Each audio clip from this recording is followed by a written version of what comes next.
Welcome back to Terphouse Weekly. Today is Sunday, December 23rd, and I'm your host, James Lynch. I hope all of you are having a great holiday season. And big congratulations to Sindey Outlaw. What a win that was this past Friday, getting the submission victory over Zach Fears in the first round at Island Fights 51. Just a great performance. That's 7 straight victories now for Outlaw. And don't be surprised if his next fight is in the UFC. Again, a lot of eyeballs on this card this past Friday.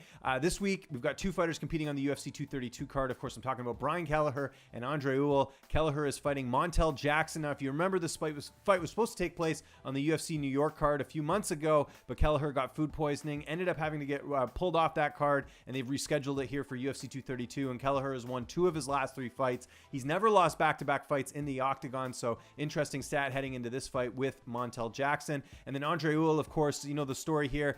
He took a fight on short notice against Nathaniel Wood. Nathaniel Wood supposed to be fighting Tom Duquesnoy, and now Ewell is going to be stepping in there. And Ewell, of course, coming off that impressive UFC debut over Renan Barao, the former UFC bantamweight champion. So great fight on tap. 2 great fights, I should say, on tap for UFC 232.